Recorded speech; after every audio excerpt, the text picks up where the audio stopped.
Welcome back to the Founders Table. I am Stefan here as always with Drew Sanford. Welcome. It's another great Monday for everybody. We are super excited for today's podcast. Exactly. And we are excited about a topic that we're going to tackle today. It's about how to scale and grow your business without losing your soul.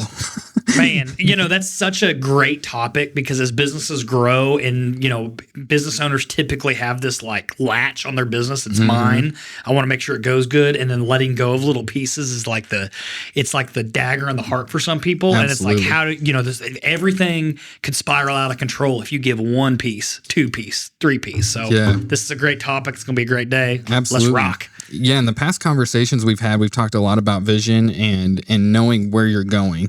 And it's easy when you start a company to have that vision, and it's kind of all you have to hold on to. And so you're building through that. But as you're growing and you're bringing on employees and bringing on a team, sometimes there's things that can falter that. So as we have this conversation, we would love to hear some feedback, maybe some ways that you've struggled in the past with growing your business and making sure that the vision and the soul of what the company is stays. And so we're going to have a good convo today. I like it. I think there's two camps of this conversation. When you start this, I think there's camp, I'm a plumber, I'm a whatever it is.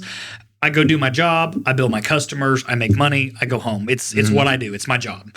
And then I think there's something else, like as you scale and start developing and you start growing, and maybe you've gone out on your own, you've done that, and you're in that first camp. Nothing wrong with it, right? Like some people just don't want to do that. But I think our audience is not people that are a one-man show, one-woman show, something like that. Like this is...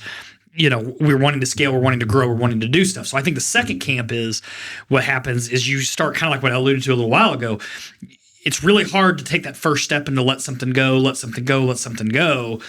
And then inside that bucket, I think you've got two people. One that's afraid to let go. So you're not letting go of anything. You're a micromanager. You might even run people off because like you won't let go of the stuff. So people leave, whatever that is, and you've caused problems there. That's a great conversation on that. The second part of that is you've just let everybody come help you. And now all of a sudden your business is morphing into something that you don't know what it is or what you want. You got employees running around doing stuff, this person running around doing stuff, that person running around doing stuff. And the whole reason behind what you've done is going by the wayside and you don't know how to get it back under control. We're going to talk about both those today. I love it. So when we talk about this phrase, scaling without losing your soul, let's just build a definition. What does that mean to you, Drew? I think when I look at it, even the government, when you build an entity on your taxes for a business, it is its own living, breathing item, right? Yeah. It's not really a person, but it's viewed as, in courts and everything else, kind of as its own thing, right? Like there's officers and CEOs and people involved and owners and blah, blah, blah, blah, blah.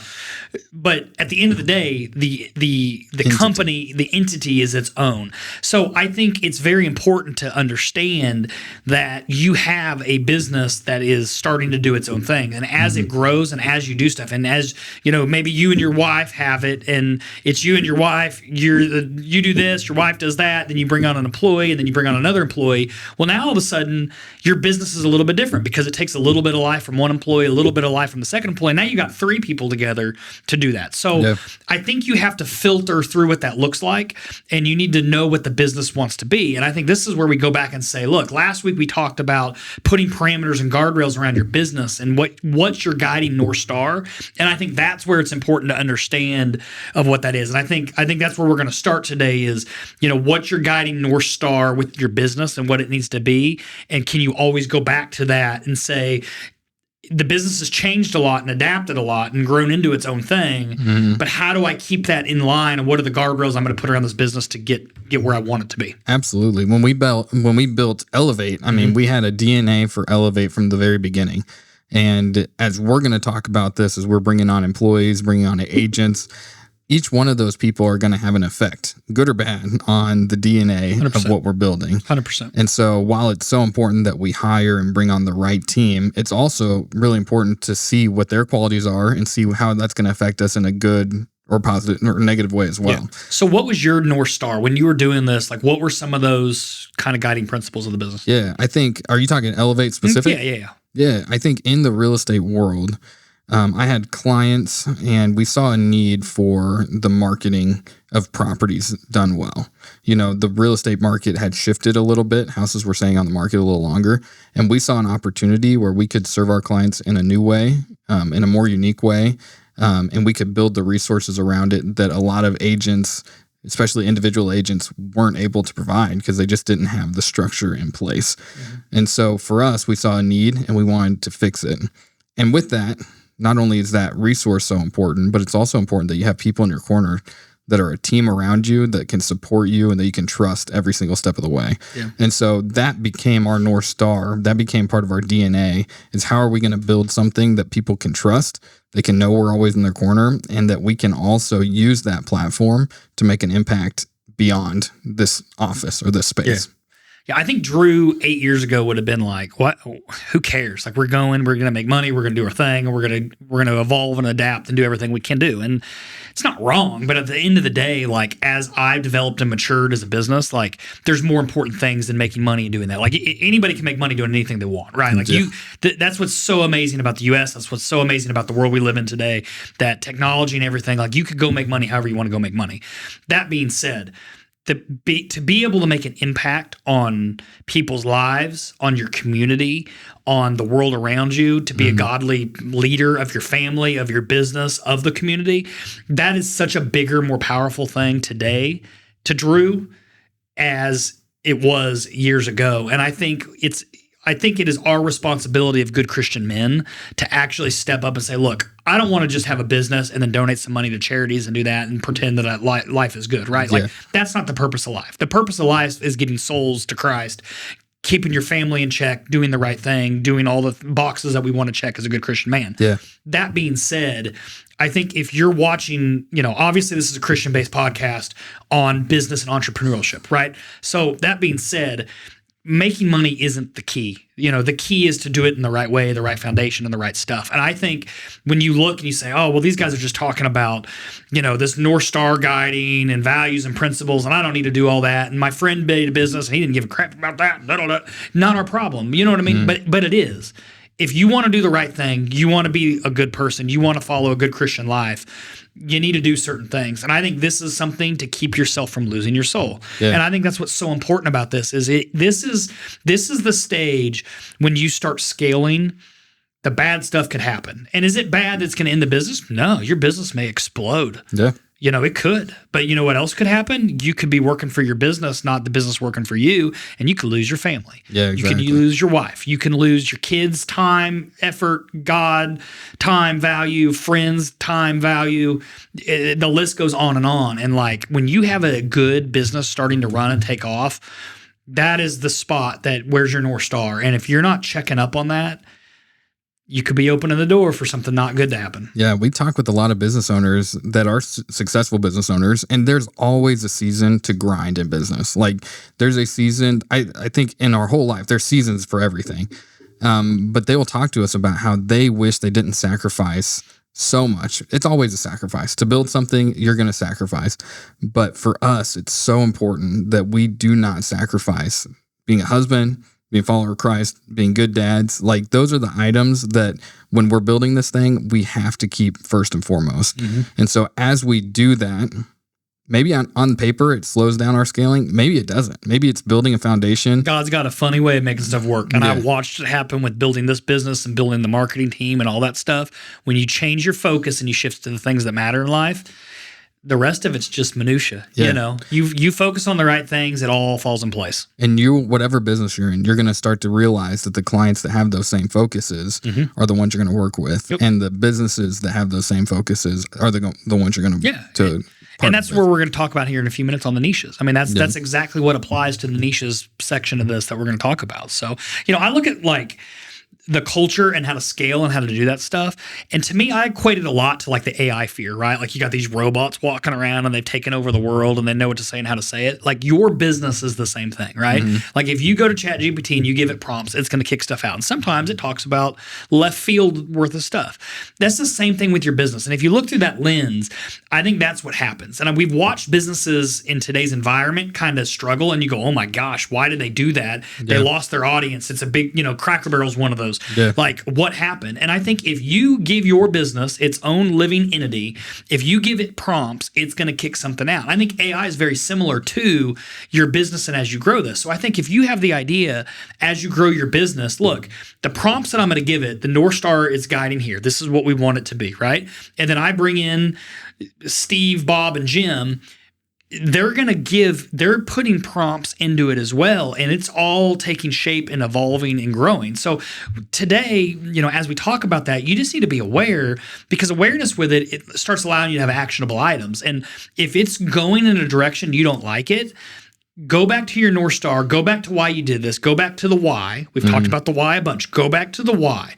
And then you need to look at your employees and say, look, if their why is drastically different from your why, I'm not saying red people and blue people can't work together, but it's one of those things that you need to figure out if the culture and the goal is what it is and what the business that you own, if that's where you want it to be, right? Yeah, absolutely. Your team speaks so much, whether it's on paper or not, the way that they act, the way that they build culture within the team, with your clients, with your customers. If you allow something that's so polar opposite of what your culture is, then it's absolutely going to affect you. Just like with AI, you put in a prompt, it's going to tell you kind of what you want to hear, and you can be spread out 15 different different ways. How do you keep that focus so strong that that's the guiding focus while you're also serving in those other ways? Yeah. And I don't want people to hear me that these people and those people can't work together, right? Like, that's not true. Like, it's great to have a broad perspective. Like, I love difference of opinions and communicating. And, when I go into a room with our marketing team, we say, okay, we're going to do this. Like, I love it when people are like, nah, dude, you're wrong. And this is why. Like I want that. I don't want to say combative, but like somebody fired up, like, no, I'm doing it this way because they care, right? Like, and that's a great thing to have when you put 3 or 4 people together in your group and it's difference of opinion. But at the end of the day, we're not going to take away from our family. We're not going to take away from our walk with Christ. We're not going to, what are those things that you're not going to take away? Those are non-negotiables, right? Absolutely. And those non-negotiables, that needs to be at least, even if they don't agree with it, that's fine.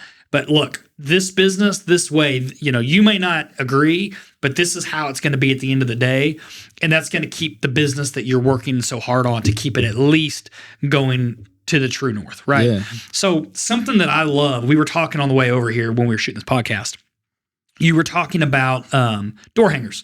Simple, a door hanger. You're going to go hang a door hanger on a door for real estate. But how much more is there to a door hanger? Talk about that. I think this is a good conversation to have with the tasks. So you have the 2 different sort of mindsets. You have kind of the visionary mindset, where they are always in the clouds. They're thinking about what's coming next. They're thinking about how they can make an impact, all those great things. And then you have kind of the tactical mindset, the person that's actually implementing what's going on. Without the visionary mindset, you don't know where you're going. But without the tactical mindset, you're not gaining ground getting there. And so it's got to have both mindsets, whether it's people on your team, whether it's within your own industry, you've got to have both of those set. You've got to know where you're going. You've got to dream big. You've got to build the system. And then you actually have to implement it. So for us with door hangers, it's kind of a funny conversation that I've had to learn and grow in because door hanging is a very minimal task. It seems like if you just hand door hangers to a random person, it can seem like this is kind of a pointless thing to do. But when you put purpose and meaning behind any task, and if you're intentional about it, then it's going to show the value and the DNA and the soul of your company. So for example, for us, we want to build a company that supports our agents well, that markets for our agents. We want to build a company that gains clients so that we can have properties for our customers. We want to build a company that if we have a customer looking, then we're going to help find them. We're going to be proactive on finding a property for them. So for a door hanger, it's much more than just putting a door hanger out on a door. Let me stop you there though. Okay. You had 2 different people. You have the visionary, kind of where we're going, and then you have the tactical, right? So I think from the tactical lens, we're going to make a really good looking door hanger. We're going to put the information we need. Present well. Yep. Presents well, looks good, phone number, QR code, whatever it is. I don't care. Get those out to 10,000 people because at the end of the day, every 2,000 door hangers you hang, you get a real estate client, right? So let's just pay some kids, pay somebody to go out and hang a bunch of door hangers, right? Like tactics. Let's get as many of them out fast as we can. Go. Okay, I agree. I'm put your foot on the gas Let's type go. of guy. But here's the problem, though. Now you spin it back into, well, today's 2025, and guess what? 5 years ago, there wasn't a Ring doorbell on every single house. Mm-hmm. Today, it's odd if there's not a camera doorbell on a house. Yeah. It's 99% of houses have one. Fair? Absolutely. So something that you have to keep in mind, if you're going to lose your soul and lose your vision, you hire some random company to get random people to go hang door hangers, and they show up wearing tennis shoes and grungy clothes. You know, the person goes, who in the heck is at my door? Their phone's going to vibrate. There's somebody at my door. What is this person doing? Then all of a sudden they get home, and now they just connected potentially some grungy, rough-looking person that's making minimum wage hanging door hangers to Elevate Real Estate Group or whatever that is, right? The face of the company. As the face of the company. So you just allowed somebody to come in there and do that. And I think this is where, as stupid as it is, a door hanger, this is the soul of your company of what it is. And this is how fast in life, especially today, that it can all change the vision of your company, the vision of what that living thing is. Yeah. And that's why it's dumb. And I'm much more of a person to just go get it done and we'll worry about it later. But the audience needs to understand everything we do is adapting and changing and stuff's happening, and you still make impacts on people. So if you're sitting there going, oh my gosh, I have we keep using the plumber example. I have a plumbing company. I paid somebody to go hang a bunch of door hangers for me. And what image did I really give the person? Yeah. When we go out and do door hangers now, we are very, you wear nice clothes, you wear nice shoes, you have a button-up Great interaction, shirt. Smiling. Even if nobody's there, somebody's there. Mm-hmm. Somebody's there. When you walk up and hang that door hanger and that Ring doorbell's sitting in your face, you smile, hang it, walk on, right? You're not on the phone talking. You're not, because that's an impact. So this example I love for today's subject because as a stupid, small tactic of hanging door hangers that most people are going to throw away, it's so much more. Oh, yeah. And the vision of your company and the brand. So it doesn't matter if you're a business owner, it doesn't matter what it is. It could be something that doesn't matter as trivial as a door hanger, and it could be something as important as, am I going to make payroll this month or not? At the end of the day, what you do and how you do it, it all adds up. And that's what you need to be aware of. And you need to make sure if you're in the camp of sitting here going, man, I want to scale my business, but I'm afraid to, or I'm not. Those are the examples that you need to think about. If you've lost control of your business, let's start breaking those down. Look at your outbound marketing that you're doing. Is that what you envision? And not just the material, the who and the what and the why behind it. All right, good. Put that in the bucket. I like it. We've got this under control. Okay, my sales team. If I'm a plumber and I've got a salesman that's running around talking to people, is he speaking how you want them to speak? Is he communicating how he wants to communicate? Does he have the image and the look and the value? Our guys run around and wrap trucks. Why? Yeah. Because it's our branding. Yeah. We can make it their branding for their niches, but it's our branding at the end of the day to make the right image of the value image that we have, that the image of my company in my head is what's the image and value on their vehicles that they show up in, wearing our clothes, wearing our stuff. And that goes back to, if the business is going down the wrong way and you don't like it, you need to start looking at all the different sections of that business and saying, how do I fix it? How do I fix it? How do I fix it? And that's how you start bringing it back in line and you start getting guardrails around it. So for the camp that says, I'm out of control with my business, that's the start with how you do this. Yeah. Automation is a great thing. 100%. I mean, we want to be efficient. We want to automate as much as possible, but I think we have an opportunity. I mean, for us, we want to have lasting impacts. That's one of our core goals. We want to have lasting relationships, lasting impacts. And so if we can utilize automation in order to get a seat at the table, but then in those moments, we can make those actual lasting relationships. We can start those in a real way. Yeah. I think we can, if like you said, we can automate all of these things We've to go all out. read an email that you're like, ChatGPT.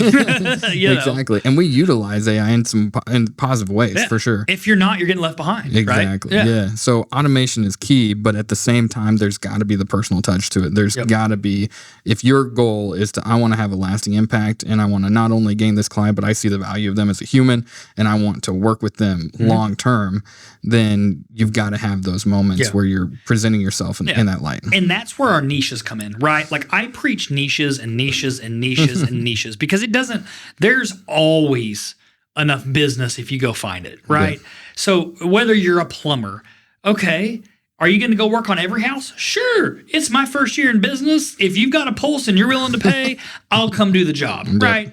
But as you start doing this and developing, if you love playing golf, well, go get around people that love to play golf. If you love being in the outdoors, get around people that love being in the outdoors. Because at the end of the day, we are creatures that like to interact with each other. We need relationships. 100%. Yeah. Our body yearns for relationships. How are you going to build a business? If you build a business and you're just taking on every single client you can and just growing to the moon, you're not going to have people that have like-minded things with you, which again is okay. But if you're trying to be a good Christian person and you're around good Christian people, guess what? You're going to be around that stuff. And I'm not saying not to go out and minister to other people. That's not what I'm saying. But when you're around people in your environment and your ecosystem that likes that, it's definitely going to be a lot easier to grow and to do things. And you're going to find a better path to that when you do that. And take out the Christian side. If you're around outdoor people and you like outdoor stuff, guess what? You just build a connection. Yeah. You like golf, you just built a connection. And that's what we look for. You and I have done door hangers through neighborhoods, and there was a guy working on his boat. And what a connection point. You knew, I don't know anything about boats, so there's no conversation point for me. We were talking about live scopes and spinning rods and shake-em-a-bobs and hula poppers. And people want to work with people that they relate with and they understand. And so what a better way than to do that. So I have a question for you on a tactical side. Yeah. You're my tactical guy. Yeah, let's go. So when it comes to niches, we can use real estate. We can use whatever industry we want. What are some examples of ways that you can really utilize niches to stay on point, stay on focus, and keep those lasting relationships while being able to scale as well? Yeah, I think it boils down to, our agents that we have, there's some 101 real estate people that you always have to deal with. There's always going to be first-time home buyers. There's always going to have people that are looking for higher net worth homes. You got downsizers. You're always going to have so you've got some buckets of that, right? But then we go through and we have buckets for Wyatt likes to be in the outdoors. So he's going to be our outdoor guy. Drew Simon, one of our other agents, likes to be outdoors. So if they're going to a DU banquet, they're going to a National Turkey Federation banquet, they're already there. They already have people. They go to the hunting club and shoot clay pigeons every Thursday night. Like, those are people that you're around. Well, you need to do business with those people that you're around because they trust you. Yeah. Right? And no matter what sector you're in, whether it's plumbing, there are plumbers out there that are going to take advantage of people. 100%. It's just, it is what it 100%. is. And so it's our duty to the people that we care about, the people that we're around. We know that we can control that. We're not going to take advantage of somebody. We're not going to try to get every single penny out of somebody when they're trying to fix a problem. Yeah. And so we see it as a responsibility to make sure we're getting our name out there, to make sure we're telling people what we're doing, because we know that we can provide value to them that if they just go out into the marketplace, who knows what you'll find. The same's true in real estate in every way. And an example I have for this is I'm a big fisherman. I've fished and done a whole bunch of stuff all over the country, blah, blah, blah, fish tournaments. So that's great. Well, then you go talk to business world, you get back from your event and you walk through the CPA firm and you start talking to somebody and my buddy over here, he does construction and he likes to fish. Hey, how's fishing? You been fishing lately? No, man, I've been too busy. So the point is if you're around people that like to do that stuff, guess what you're going to go do? You're going to go enjoy your hobbies and get outdoors. You're going to, so if you have that connection with somebody, not only are you have a reason to talk to them, you have a VBR, a valid business reason. Hey, did you go do this? And then that leads in, oh, by the way, I need some help with my son's house needs this fixed or my, whatever that is. So you get in those niches. And if you're around those people and you're around doing that type of thing, you're never going to work a day in your life when you're around the people that like doing the same stuff that you like to do. Yeah. And as a business owner, somebody that's building something, I mean, our job is to just get people in our corner and to show people this is the value that we provide. And half of the battle is just getting to know people, which seems like a scary thing, but that is what we have to do. So. Yeah, you're right. I think tactical rhythms is a big part of that. When you're around your niches and you're like-minded people, I think the big thing is just to put the hammer on the gas and make sure that you're doing the things that you need to do to get in front of people, grow, network, brand, all that stuff. Yeah, we preach that with our guys as well. They've got to be in networking groups. They've got to have people around that they can trust when somebody needs something, a vendor that they can send them to that's going to do a good job. Yeah. But also it's about, even within a team aspect of like team meetings and accountability check-ins, making sure that we're celebrating when the guys are doing the things that it's going to bring them business in the long term. Yeah, you never want to have a meeting about a meeting, right? Like, we get that. And I love the Elon Musk thing. Like, if you're in a meeting and it's not going anywhere, you can just get up and walk out. And that's culture, right? So, like, I love the don't waste time thing, but I do like, for instance, on Elevate, we do a sales meeting once a week. And it's kind of a hype meeting, right? Like, we try to get people in there and do stuff to get them motivated. But at the end of the day, we've got actionable items, and we're asking to drive. We're setting the expectations. We're setting the goals. Every business needs that. And what I've seen with smaller businesses and people that are, when you start having those 3, 4, 5, 6, 8, 10 employee businesses, the smaller businesses that are starting to grow and scale, I think when you talk about losing your soul, you loop that right back around of, well, when everybody's just running around like a madman, doing whatever they can to do it, there's no organization, there's no guardrails up, I always use the analogy of, I don't need the flock to fly in a perfect V, I just need them to fly south, or I need to fly west, or that way, or this way, right? Yeah. So it's the same situation. When you have some meetings like that, and maybe meetings isn't even the right thing, stand and deliver moments. Hey, what did you do this week? What was that? Something I love that we do in our meetings is, hey, what's a win? Because as a business owner, your win and an employee's win, they'll be in different stratospheres from what that is. And you need to have empathy and understand where people are, and you need to meet them where they are to help coach them where you need them to be for the company. But if you flip that around and you're hearing that we had a win, me and my wife went to our kids' soccer game, we didn't fight. Well, man, they're dealing with something, right? Yeah. And you find out the motivations for people. Yeah, you've got their motivations, you've got all sorts of stuff. And like, when you hear something like that, that's an indicator. And if you have people that are falling off the bus, falling off the wagon with what you're doing, like, you got to pick those people up, you got to surround them, you got to put grace around them, you got to hug them, and you got to get them back going. And I think that's, as a good Christian leader, you have to understand what's happening around you. And better leader you are, more awareness you are, when you have those meetings where you can kind of circle the wagons and circle people and see what's going on, I think that allows you to have insight in people's lives. And guess what? If they're struggling with something, do you think they're going to have a great performance at your job? And if they're upset over this, do you think when they talk to a customer, they're going to act upset about something? Absolutely. The same emotions are emotions, right? So you got to really manage that. So if you're one of the buckets sitting here going, my business is getting out of control, I don't know what to do, that's where you really need to, you need to look back at yourself, look in the mirror and say, okay, what am I going to do right now to do that, right? And we have different exercises that we work with our coaching clients to try to get the wagon back on the bus and do that. I'm going to flip it back to somebody that's listening to this podcast and they're like, oh my gosh, I'm not going to scale 1 inch. Like, this is terrible. No, it's great. You got to set your systems and guardrails up. So if you've done this and you have a problem, guess what? You get to go clean it up, fix it, get it back going, learn to be better at it, move forward again. Yeah. If you haven't done it, now's the time to jump on ChatGPT, to get in AI, to do stuff, to figure it out, figure out what your North Star is. Organize your thoughts, organize your business. We've talked about this a couple weeks now. Really get organized on what you're wanting to do, and then start figuring out how to put stuff in place to do that.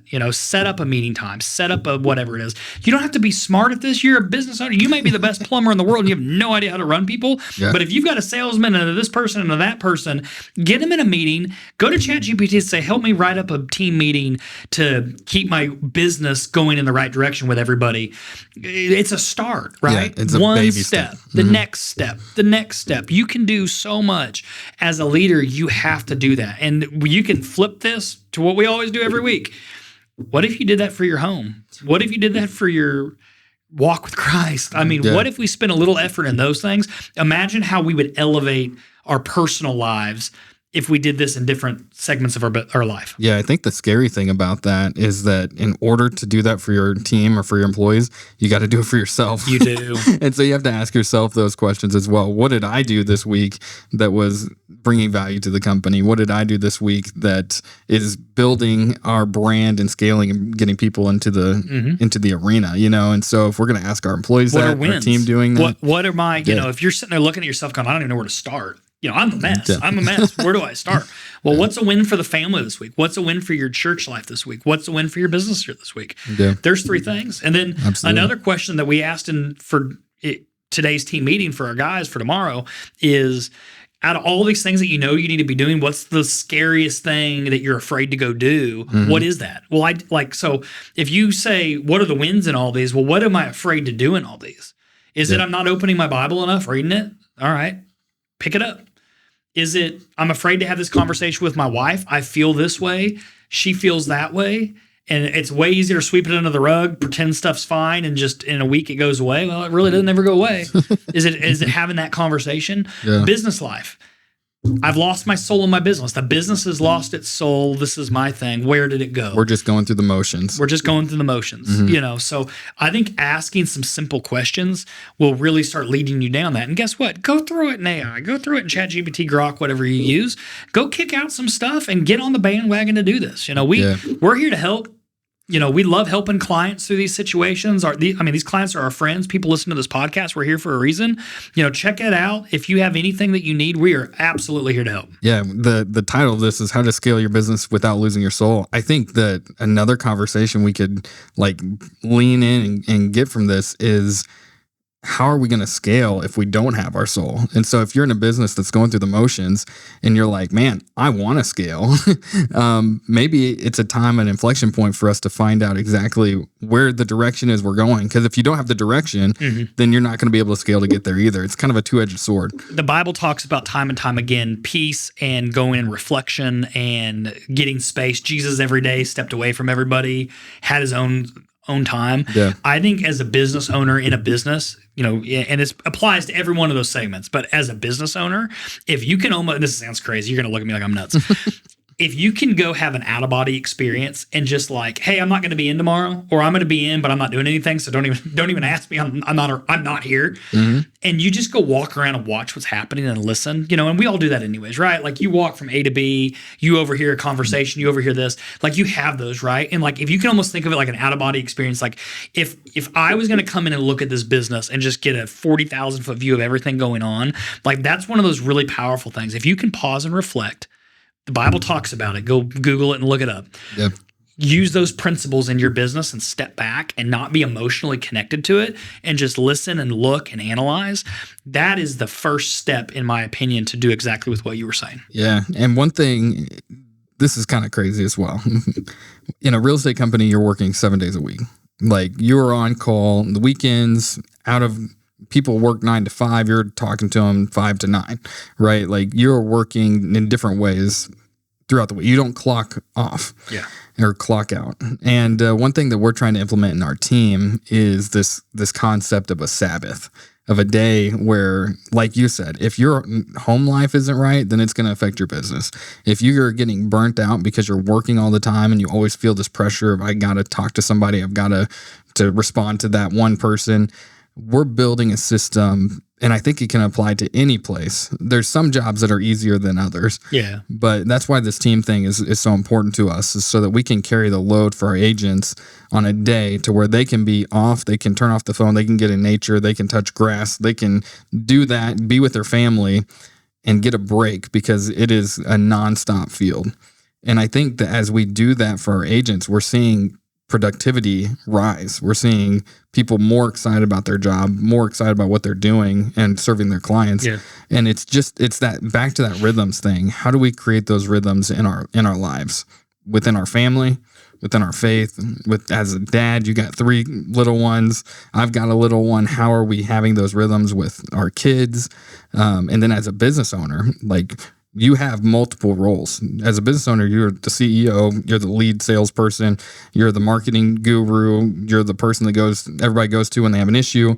How do you build out those rhythms? And I think it's gotta be that you've got to break away in some moments. Not that you can maybe be able to do that weekly, but you've got to build out rhythms. But you feel it, right? You get that anxiety, oh my gosh, there's something going on. This is happening or that's happening. I don't like it. I got that weird feeling in my gut. When you get that weird feeling in the gut, you need to listen, right? Because you're probably not wrong. Yeah, absolutely. So scaling, it's kind of funny. We're talking about scaling. We're talking about making rhythms to where you can step back. Yep. But it's so true. If in order to do it on a firm foundation, you've got to build that from the beginning. And so if you let your family behind and you're scaling a business going 100 miles an hour, I mean, you might feel good in a season, but you're going to look back and say, man, I sacrificed too much for what I did. Yep.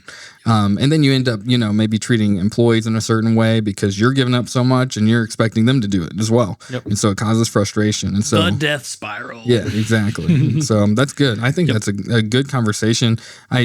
We've had conversations with business owners that have done it both ways. Yep.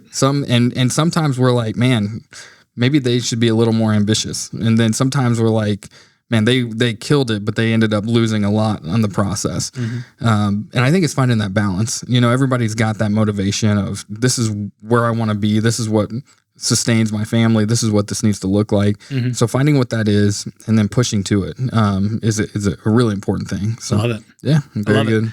All righty. Well, we're going to wrap this thing up. Stefan, It was great talking to you today. We are so excited. We actually have a new Facebook page. We've had people message us and say, we don't know how to get a hold of you. So we made a Facebook page. It took us all of 8 minutes. So check us out on Facebook. Go like it, follow it. Subscribe. We do want to build resources, and we're kind of doing that as we go here. A lot of these topics are topics that people have talked to us about or that other business owners have helped us in. And so if you ever are listening to this and you're like, man, I need to grow in this area, I need to figure something out here, reach out to us because we'd love to be a resource or connect you with somebody that could be a good resource. And so when it comes to scaling, I will say that Drew is a genius at this. He has helped our business grow with some of the systems that we put into place that have really helped us to scale in a way that we can keep our why, we can keep our soul. And so if you're in a place that you're like, hey, I'm wanting to scale or my business is taking off and I'm kind of getting lost in the shuffle there, reach out to us. We'd love to be a resource. We'd love to help in any way we can. Thank you so much for listening to this week's podcast at the Founders Table. We're really excited to do these. Check out our Facebook page, shoot us a message if you have any questions, and we will see you guys again next week.